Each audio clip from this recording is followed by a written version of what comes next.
Les étudiants ivoiriens ont effectué nombreux déplacements lors de cette cérémonie de lancement de ce projet. Un citoyen, un ordinateur, une connexion à Internet, un projet important pour le président de la République Alassane Ouattara.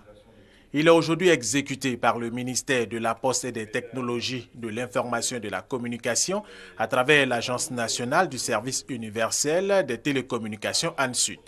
Pour les étudiants, il est plus que nécessaire parce qu'il leur permettra de se familiariser avec l'outil informatique. Je pense que ce projet est bienvenu parce que ce n'est pas tout le monde qui a les moyens de pouvoir s'offrir un ordinateur. Ça va permettre à tout citoyen de se familiariser avec les TIC, avoir un ordinateur, c'est-à-dire pouvoir surfer sur le net, avoir une idée large ce que c'est les TIC. Outre les étudiants, toutes les couches sociales sont concernées par ce projet. Le monde va fonctionner demain avec l'ordinateur et on sent que le président de la République est déjà en avance pour permettre à sa jeunesse de se mettre dans les normes modernes à venir. Ce projet-là est un bon projet déjà et surtout que c'est en conformité avec notre temps. L'outil qu'on appelle ordinateur, aujourd'hui, c'est incontournable. Les kits sont composés d'un ordinateur, d'une connexion à Internet ou d'une tablette et d'une connexion à Internet de 3, 6 ou 12 mois. Le prix d'un ordinateur est à partir de 168 000 francs CFA et de la tablette à partir de 55 000 francs CFA. Et l'accès à Internet varie entre 2 000 et 7 000 francs CFA par mois. Rappelons que tous ces kits sont subventionnés par l'État de Côte d'Ivoire avec un fonds de garantie estimé à 750 millions de francs CFA. Et pour ce premier projet, ce sont 500 000 familles qui pourront être équipées de kits micro-ordinateurs avec une connexion à Internet. L'emballage n'est pas plus grand qu'une boîte de chocolat et pourtant ce kit contient tout le nécessaire pour construire son propre ordinateur. Carte mère, clé Wi-Fi, écran plat, en quelques clics tout est connecté, à la manière d'un jeu de construction. Et pourtant ces enfants ne sont pas des petits génies de l'informatique, mais de simples écoliers de l'ouest de Londres. Quand j'ai ouvert la boîte, je me suis dit ça va être très difficile de faire ça. Je pensais qu'il y aurait des câbles et tout, des câbles et des bouts d'écouteurs et tout le matériel. Mais quand je l'ai ouverte, Faiza et moi, on a travaillé ensemble et finalement, on l'a fini en 5-10 minutes. Cet atelier est le premier du genre organisé dans ce Fab Lab londonien. Niché au cœur de la City, cet espace ouvert au public est consacré aux nouvelles technologies. Les intervenants guident les enfants pour les aider à construire leur propre ordinateur Kano. Une machine bon marché développée par une start-up britannique. Elle est vendue en pièces détachées pour une centaine d'euros. L'idée, c'est que les enfants fassent tout par eux-mêmes. Nous essayons de les encourager à résoudre des problèmes et c'est pourquoi ils travaillent par deux, pour que si l'un d'eux a un problème, son partenaire pourra sûrement le résoudre. Donc tout le monde fait la même chose, tout le monde est confronté au même problème, donc tout le monde peut aider. Une fois le tout assemblé, il faut ensuite apprendre à le faire fonctionner. Installation de logiciels, codage, les bases de la grammaire de l'informatique, déjà bien connues de la plupart des enfants. Mais pour certains parents, mettre la main dans les entrailles de la machine est avant tout un moyen de reprendre le contrôle sur un outil parfois un peu trop envahissant. Il y a tellement de technologies autour de nous, cela change tout ce que l'on fait. Plutôt que d'être dirigé par la technologie, c'est bien d'être conscient de la façon dont elle fonctionne, afin de pouvoir vraiment l'utiliser et la développer, et ne pas seulement être un consommateur.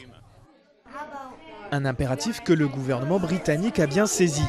Depuis la rentrée scolaire, la programmation informatique est devenue une matière obligatoire pour tous les écoliers du royaume. Plus de 5000 cas de grossesse en milieu scolaire ont été enregistrés au cours de l'année 2014.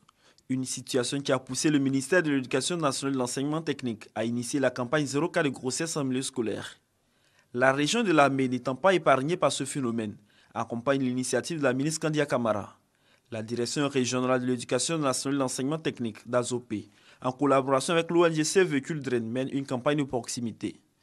À Akupé, les responsables scolaires et les assistants sociaux ont échangé avec les élèves, tout en leur présentant les dangers liés à la grossesse précoce. Je voudrais vous inciter à poursuivre vos études dans la sérénité et à nous dénoncer tous les prédateurs qui essaient de vous aborder. Parce que maintenant, la loi punit celui qui met un frein aux études d'une jeune fille. Les garçons, je vous mets en mission, vous serez les policiers. Chaque fois que vous allez constater que quelqu'un prend sa moto ou bien sa voiture pour venir tourner autour de votre voisine de classe, informez-nous automatiquement. Parmi ces dangers, selon les intervenants, le retard ou l'abandon du cursus scolaire et les handicaps physiques. Les participantes se disent désormais outillées à freiner ce phénomène en leur sein. Elles s'engagent à être des ambassadrices auprès des autres filles. Après Akoupe Diaby Sekou, le directeur régional de l'éducation nationale de l'enseignement technique et son équipe vont sillonner tous les établissements publics et privés de la région de Lamé pour éradiquer ce fléau. Depuis plusieurs années, Viviane Aka se réveille à 4 h du matin tous les jours pour avoir de l'eau. C'est qu'à Gonzagueville, quartier périphérique situé dans la commune de Port-Boué, l'eau potable est une denrée rare. On a des problèmes de l'eau. Même quand tu vends souvent, tu ne gagnes pas de l'eau. Vraiment, on souffre. Dans cette cour, c'est ce puits qui sert de point d'eau. Potable ou non, les habitants n'ont pas le choix, ils doivent s'en servir. Ce puits-là, c'est pas bien à boire. On prend pour préparer, mais on ne prend pas pour boire. On s'en a puisé de l'eau avec les bidons pour venir boire. La commune de Marcory n'échappe pas à cette pénurie d'eau. Mais ici, ce sont les suppresseurs qui remplacent les puits. La crise de l'eau frappe tout Abidjan Sud, c'est-à-dire Port-Boué, Marcory et Koumassi. En cause, le manque d'investissement dans le secteur ces dernières années. Pendant plus d'une dizaine d'années, il n'y a pas eu d'investissement structurant dans le secteur de l'eau potable. À cela, il faut ajouter aussi, pour la ville d'Abidjan, si on veut faire un zoom sur cette ville, donc le facteur combiné du déficit d'investissement et de l'explosion démographique ont aggravé, n'est-ce pas, les problèmes d'approvisionnement en eau potable de la ville d'Abidjan. Conséquence, pour des besoins estimés à 120 000 m3 d'eau par jour pour Abidjan Sud, seulement la moitié de ces besoins sont satisfaits, et ce à partir d'Abidjan Nord. Les populations payent un lourd tribut de ce manque d'investissement, la société en charge de l'exploitation d'eau aussi. La première difficulté, c'est les plaintes des clients qui ont signé avec nous un contrat dans lesquels on s'est engagé à leur fournir de l'eau 24 heures sur 24 et qui ne reçoivent pas de l'eau 24 heures sur 24. Ensuite, les clients se plaignent d'être facturés, n'est-ce pas, alors qu'ils ne reçoivent pas de l'eau en continu. Cela se traduit évidemment par de graves difficultés.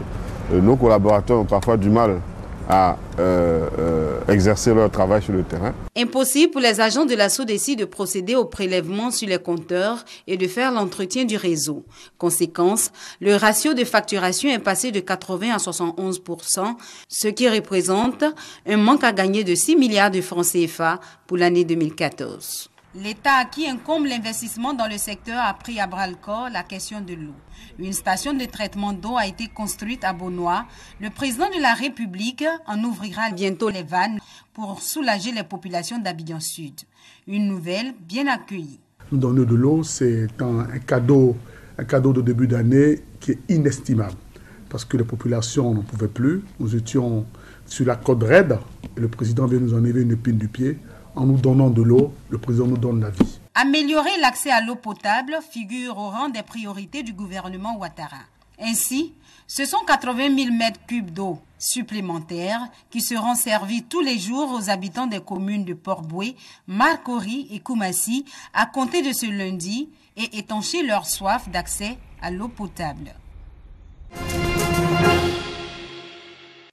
Coup d'envoi de l'opération Beaunois Commune Propre. Réponse positive des populations à l'appel des autorités municipales pour une journée dédiée à l'hygiène et à la salubrité. Elles sont invitées à s'investir dans l'amélioration de leur cadre de vie. Chère population de Beaunois, vous devez faire en sorte que Beaunois, commune propre, soit une réalité. Pour atteindre cet objectif, vous devez débarrasser les domiciles, les marchés, les rues et les grandes artères de notre commune des immondices et de contribuer efficacement à l'embellissement du cadre de vie. C'est à ce prix que Beaunois va attirer les touristes et autres amoureux de la propreté. Pour appuyer cette action des autorités municipales de Beaunois, le Fonds de financement des programmes de salubrité urbaine a offert des tricycles, des balais, des pelles et autres matériels de précollecte, un don estimé à près de 15 millions de francs CFA. Aujourd'hui, il s'agit de vous appuyer en petit matériel de précollecte, mais demain, il s'agira de vous équiper en matériel lourd dédié à la salubrité. La propreté, première condition de la bonne santé. Les populations de Beaunois affirment déjà leur adhésion à l'opération Beaunois commune propre. Une vache passe l'essentiel de son temps à ruminer. Et quand elle rumine, elle rote, plus qu'elle ne pète, un gaz à effet de serre, le méthane. Un phénomène de digestion naturelle, cause principale des émissions de gaz à effet de serre dans l'élevage. Mais les éleveurs français ont décidé d'agir sur l'impact environnemental de leurs exploitations et de faire valoir leurs atouts. Thierry Berthaud, éleveur laitier, participe au programme Carbone Dairy qui vise à réduire de 20% d'ici 10 ans l'empreinte carbone du lait en France. Pour limiter la production de méthane, il essaie déjà de n'avoir que des bonnes vaches dans son troupeau. Un animal qui est en mauvaise santé, une vache qui va boiter, une vache qui va produire moins de lait automatiquement, plus on en a. Mais plus derrière, c'est des vaches improductives qui, elles, émettent quand même du méthane.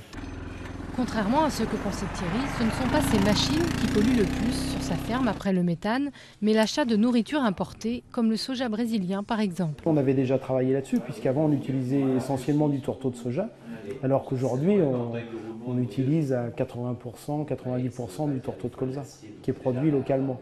Sans grand bouleversement, les agriculteurs peuvent déjà réduire significativement leurs émissions.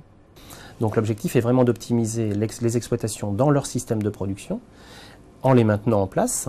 Et de par les pratiques qui peuvent être mises en œuvre, c'est approximativement entre aujourd'hui, sans engager de nouvelles technologies sur les exploitations, c'est à peu près 10% des émissions de gaz à effet de serre qui peuvent être évitées.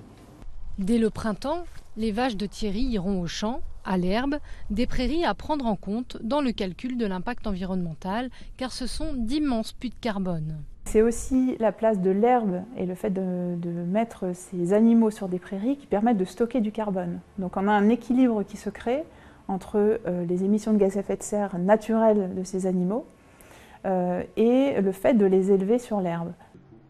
Au-delà de tous ces efforts, il sera difficile de réduire les émissions sans limiter la consommation de viande dans les pays riches, selon les organisations environnementales.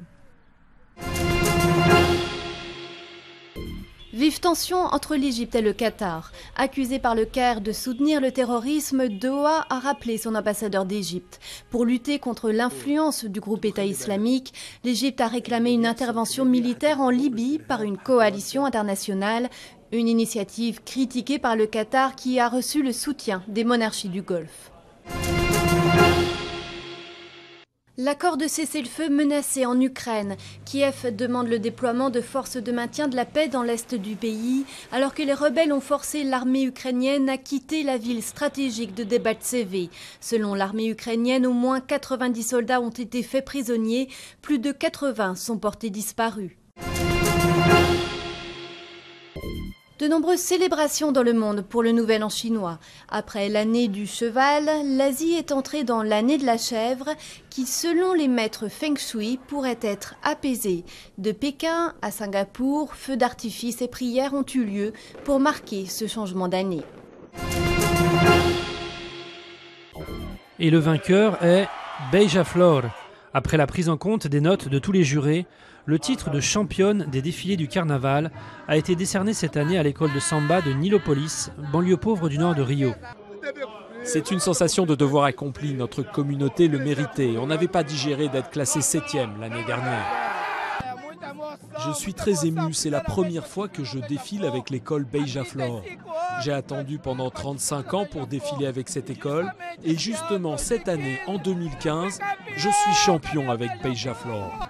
Des costumes qui ont exalté une Afrique forte, joyeuse et colorée, mais dont le financement a fait polémique, car il viendrait en partie du président de la Guinée équatoriale, Teodoro Obiang.